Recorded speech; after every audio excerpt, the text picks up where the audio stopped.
The lights of the city are beautiful, are they not? Travelers come far and away to gaze upon their glow. They dance and sing in their ever-present brightness. But like the stars above, they're prettiest from a distance. To look too close is to see them for what they really are. Like moths to a flame, people lose their way and fall prey to what lingers in the shadows, waiting, hiding, hunting, for all time. This is not a story of fame and fancy. This is not a colorful ballad of joy and merry. This is but a grim tale, a cruel reminder of what lies in wait. A reminder that you should be afraid of the dark.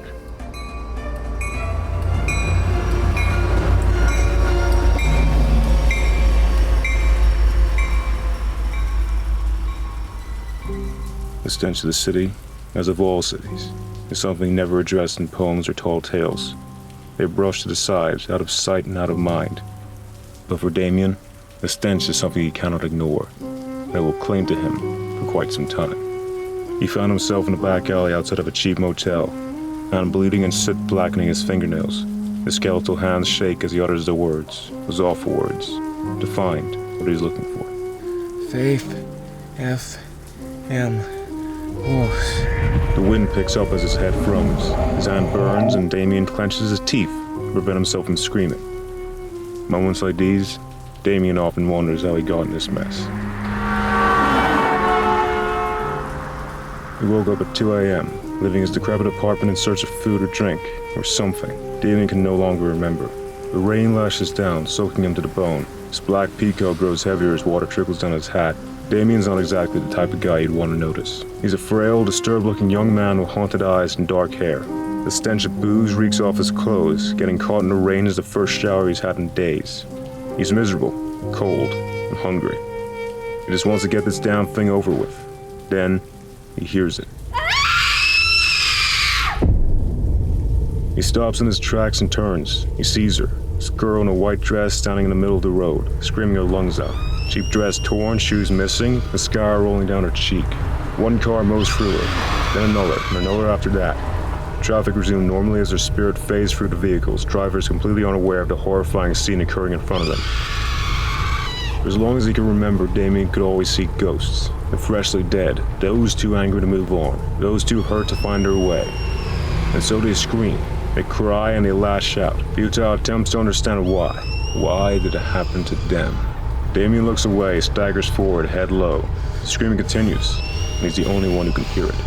No, she's nothing. She's nobody. You don't know her a damn thing. The screaming grows louder. Damien stops and falls against a wall, still looking away from her. She's nothing. She's nobody. You don't know her anything. She's nothing. She's nobody. You don't know her anything. She's nothing. She's nobody. You don't know her anything. She's nothing. She's nobody. You don't know her anything. You don't know her. The screaming stops. Damien looks back. The girl in the white dress has collapsed to her knees, now weeping. Anything. So close to the liquor store, he decides instead to head down the back alley. He takes out a quarter from his pocket, takes out a lighter and a knife. He holds the coin in his hand, and then slices open his palm. He winces in pain as the coin is coated in blood. He flicks on the lighter and holds his hand over it. He says the words. Tell them glad not rain. His hands begin to shake as the quarter melts and fizzles away into his skin. He bites down on his teeth as the veins in his forearm turn metallic gray. The bleeding stops. He wraps up his hand and looks back at the road. Hello? The girl in the rain stops crying. She looks up at him. Can you hear me? She doesn't talk. They never do. But she understands. She begins to walk, and he follows her.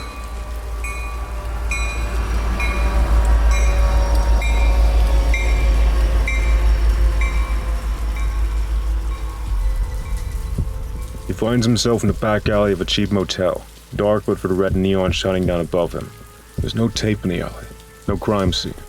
It usually takes a few days for a spirit to materialize itself. Whatever evidence there was has either been gathered up or washed away by the heavy rain. Her murder is sure to go unsolved. She's a nobody. Wipe off her. She stands at the end of the alleyway. She can't bring herself to come and stand in the place where it all happened. Ghosts aren't subtle. It's easy to figure out the basics of how they died. Traumatic deaths leave wounds on the soul. Though she doesn't look to have felt it, Damien notices that her leg is twisted. The back of her head is plastered with blood. Blunt force.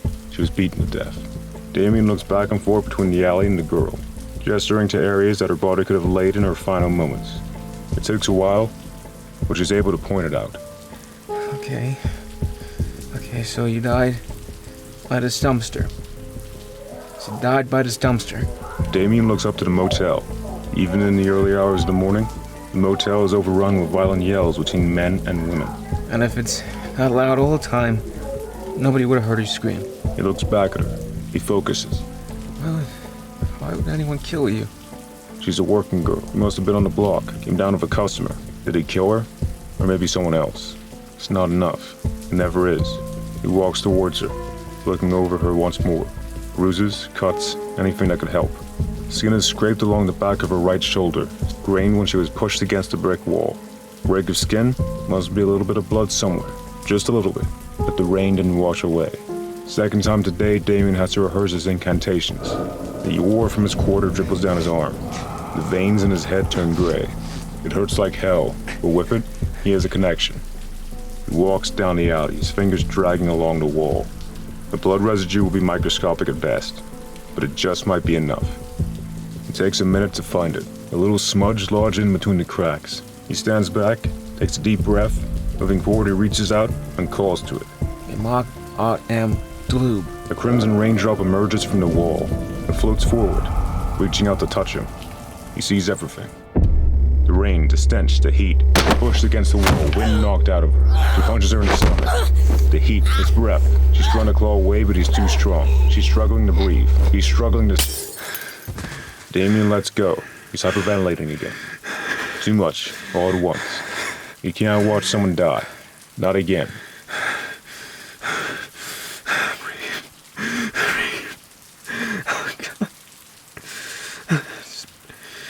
He repeats to himself for what feels like hours. The rain still falls, he feels cold, shivering. Thinks back to what he saw. The screaming, the heat, his breath, the stench. He focuses. She got a scratching, got a clump of skin off him, maybe a hair. That's him booked to rights. Name, address, and a one-way ticket to Death Row. She got him. There should be comfort, relief, but there is none. The police cleared up the body. They have all the evidence. Any other girl, they would have found this killer by now. But no one cares.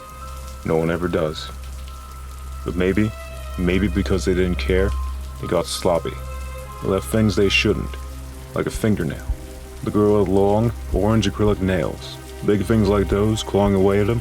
Of course one would fall off. But he could spend all night in this alleyway and find nothing. Odds are against him. And he's already a few days behind the killer.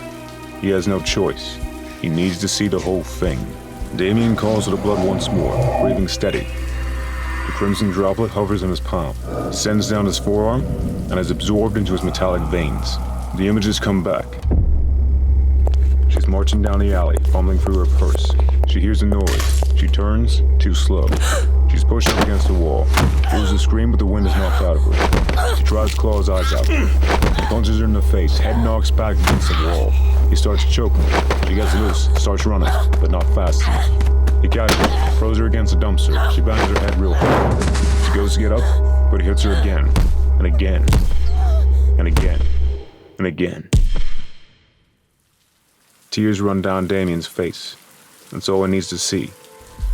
He finds the nail lodged in the dirt. He picks up the mound of dirt around it and holds it in his left hand. Evermore, Dreen. The dirt crumbles away into dust, leaving the nail solely in the palm of his hand. Barely any skin on it. Not nearly enough to get a good reading, but just enough to get a vibe and general direction. The killer had a few days head start. He could be way out of town by now. He may never be found. Fortunately for Damien, the killer wasn't very smart. He's staying in a motel. He killed the girl right in his goddamn doorstep. Normally he'd need more to work with. A name, a face, a room number. Damien had none of these things. But then again, he didn't need to. He grabs a lump of wood out of his right-hand pocket. He holds it up to his mouth and speaks. Gore, get your ass out here now. I need you. A moment passes.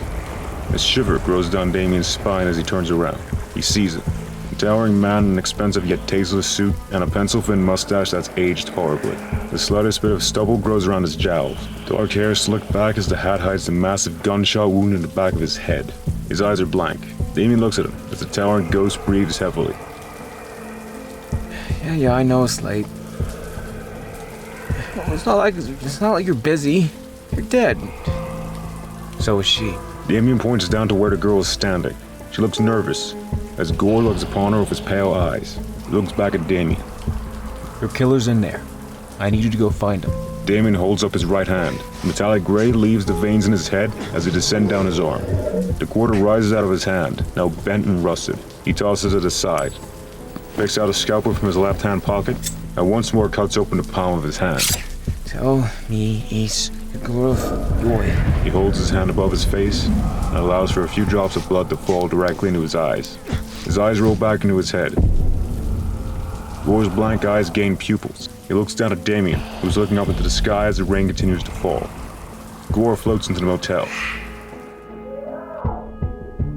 It takes an hour to find the right room. The general location is not much to go on.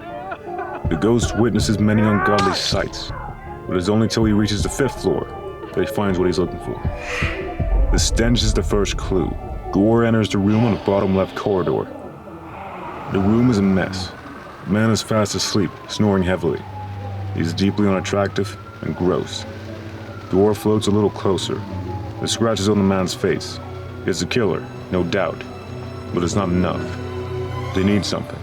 Something to warrant a raid before dawn. Drugs, an unregistered gun, anything. Damien gets a ping.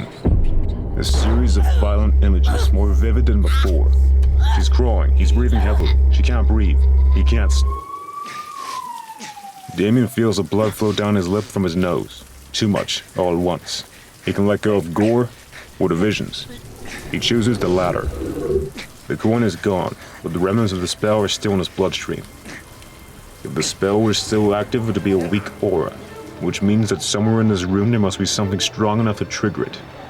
Gore floats over to the suitcases, clothes tossed in lazily. Either he's new in town, or he's in between places, maybe exploring new hunting grounds.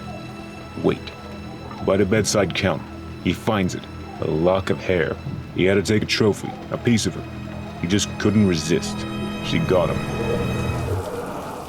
The eyes return to Damien, as Gore disappears into his block of wood. A quick call on a nearby payphone allows Damien to tip off the cops about a gun runner. They'll bust down the door, find no guns, but they will find the hair. That'll be enough. We don't know his name, where it came from. We don't need to know. It doesn't matter. What he did proved it. He's dragged away, kicking and screaming just before dawn. It's an ugly sight. Damien stands there soaked to the bone. A happy ending for nobody. It's 5 o'clock in the morning now. Streetlights are beginning to fade as the rain gets lighter. Damien looks at the girl. She's young. Too young. At this point in the story, this is where Damien tells her that she can rest in peace now. But there's rarely ever peace. Not when it comes to ghosts. For all the boasts of truth and justice, you get one look from them, as the victory falls flat. One thought locked in her eyes as they drift away into oblivion. Why did I have to die? That's a question that's been haunting Damien his whole life. Death is a shadow that lingers in the light of day. Damien was born in that shadow. No matter how hard he tries, he can never escape it. We don't know the girl's name. We don't know where she came from, how old she was, what she liked to drink, where she liked to go. We don't know why she became what she was, or why she ended up in this part of the city, why she was attacked. We don't know why she had to die. The violence tore into the very fabric of her soul. In her very final moments of pain on this earth, she sought to remain here, and familiar, rather than venture into the unknown. The wound, now that her killer is brought to justice, doesn't heal. It can never really heal. For murderers are the worst of all thieves. They take what cannot be given back. She looks at Damien with mournful eyes, removes her fake pearl necklace, and gives them to him. He holds it, somewhat confused. No, you don't owe me anything. And just like that, she's gone. But the necklace remains. It's all that remains. If a tree falls and no one is around to hear it, does it make a sound? If a woman is killed for no reason in the dead of night, was she ever real? Did she ever matter? If despair is the truth, then hope is a beautiful lie, a lullaby to rock nervous souls to sleep. He will remember her, along with the others. He owes her that. She meant something. She mattered. Now and forever.